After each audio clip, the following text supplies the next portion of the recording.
उधर अजमेर में ख्वाजा मोइनुद्दीन हसन चिश्ती के 814वें उर्स के मौके पर प्रधानमंत्री नरेंद्र मोदी की ओर से भेजी जाने वाली चादर 22 दिसंबर को दरगाह अजमेर शरीफ में पेश की जाएगी। केंद्रीय अल्पसंख्यक कार्य मंत्री किरण रिजिजू प्रधानमंत्री की चादर लेकर अजमेर पहुंचेंगे और परंपरागत रूप से बुलंद दरवाजे से चादर पेश करेंगे। इसके बाद प्रधानमंत्री का संदेश भी पढ़कर सुनाया जाएगा। उर्स को लेकर दरगाह परिसर में तैयारियां अंतिम चरण में हैं और देश भर के जायरीन जो हैं वो यहां पहुंच रहे हैं, उनका सिलसिला पहुंचने का जारी है। इस तरीके से कहा कि इरादे रोज बनते हैं, वो बनकर टूट जाते हैं, वही अजमेर आते हैं जिन्हें ख्वाजा बुलाते हैं। सबसे बड़ी बात यह है कि अगर उनका बुलावा है गरीब नवाज के उर्स के अंदर, गरीब नवाज की बारगाह में 814वें उर्स में, हम तो सबको दुनिया के कोने कोने पर जो आशिक ख्वाजा हैं, हम सबको उर्स की मुबारकबाद भी देते हैं और उर्स में आने की दावत भी देते हैं कि गरीब नवाज की बारगाह में सब लोग आएँ और यहाँ गरीब नवाज का दरबार, गरीब नवाज का दर सबके लिए खुला। हर मज़हब व मिल्लत के लोग गरीब नवाज की बारगाह में आते हैं, हिंदू, मुसलमान, सिख, ईसाई, और बड़ी आस्था के साथ, अकीदत के साथ, मोहब्बत के साथ गरीब नवाज की बारगाह में हाजिरी देते हैं और अपनी मन की मुरादें यहाँ से पाकर जाते हैं। गरीब नवाज का 14वां उर्स चालू हो गया। चालू होने के साथ में दरबार शरीफ के अंदर में तमाम रस्में बराबर जारी है। हुजूर गरीब नवाज के आस्थाने आलिया के आने वाले ज़ायरीन देश विदेश से, यूरोप से, तमाम जगह से यहाँ पे आते हैं। हुजूर गरीब नवाज के उर्स के अंदर में शिरकत करते हैं। हर साल पाकिस्तानी जत्था हुजूर गरीब नवाज के उर्स के अंदर में आता था, मगर इस साल पहलगांव और ऑपरेशन सिंदूर को देखते हुए हिंदुस्तान की अंदर में इनकी नो एंट्री है और नो एंट्री के तहत इनका जत्था अजमेर शरीफ के उर्स के अंदर में नहीं आएगा और हुजूर गरीब नवाज के आस्थाने आलिया के अंदर हाजिरी नहीं दे पाएगा। जालौर के दादाल गांव को शिक्षा के क्षेत्र में नई पहचान मिलने वाली है। संसद भवन की तर्ज पर यहां पर स्कूल का निर्माण कराया गया है। 7 करोड़ की लागत से तैयार इस स्कूल में तमाम वो सुविधाएं हैं जो आधुनिक शिक्षा व्यवस्था से यहां के बच्चों को जोड़ेगा। जालौर से देखिए हमारी एक खास रिपोर्ट। प्रेरणा आपको कैसे मिली और आपके माता पिता का भी एक सपना था कि शिक्षा को लेकर कुछ बढ़ावा दिया जाए? देखो, लगभग 120 साल पहले हमारे पुरखे जो हैं, हमारे परदादा जी थे, वो बॉम्बे चले गए थे, तो 1906 में उन्होंने पहला कारोबार शुरू किया।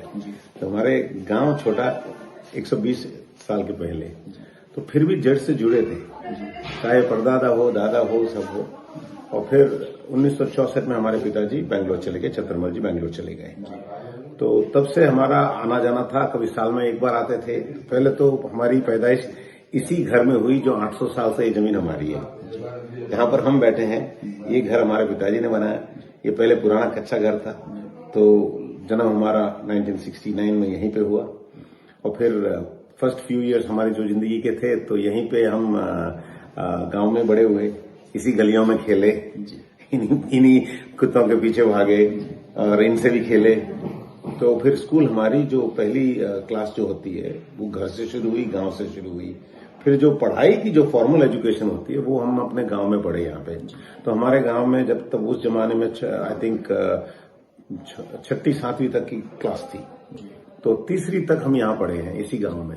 और तब क्लास होती नहीं, जो बड़ी बड़ी थे बच्चे उनके लिए क्लास थी, छोटे बच्चे थे तो हमको तो मिट्टी में खेलने देते थे, तो पेड़ के नीचे बैठ के फिर वो मिट्टी में अक्षर लेके काली स्लेट पे करते थे।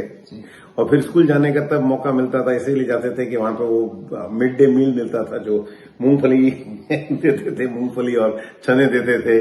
तो वो एक उसका एक या फिर गट्टे बनाते थे वो जमाने में प्रोटीन सप्लीमेंट के लिए। तो इस तरह से शुरुआत हुई।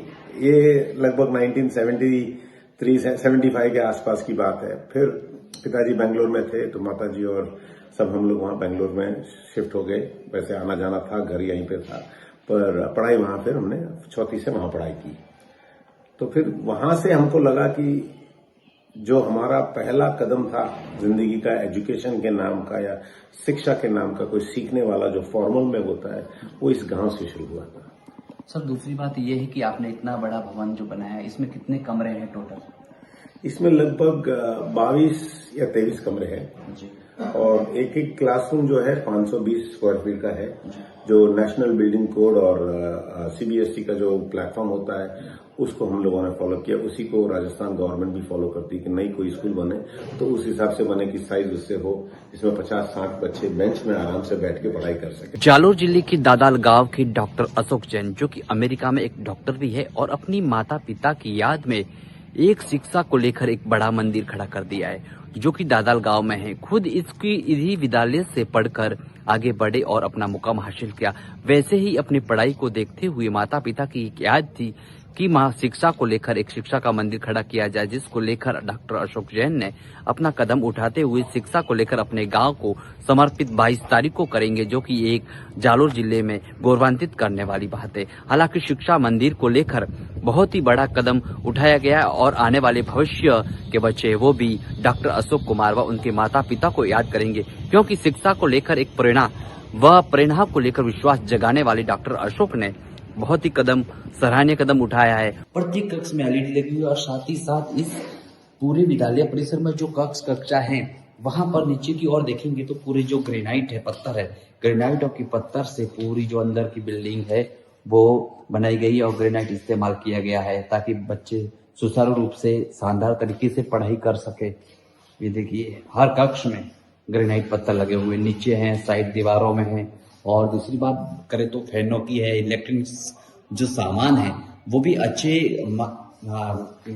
तरीके से जो सामग्री है वो अच्छी इस्तेमाल की गई है। फैन देखिए कंपनियों के फैंस लगाए गए हैं, जो कि जीएम गोल्ड है इत्यादि कंपनी यहाँ पर है, जो कि पूरी तरह से शानदार तरीके से यहाँ पर जो मटेरियल है वो इस्तेमाल किया गया है।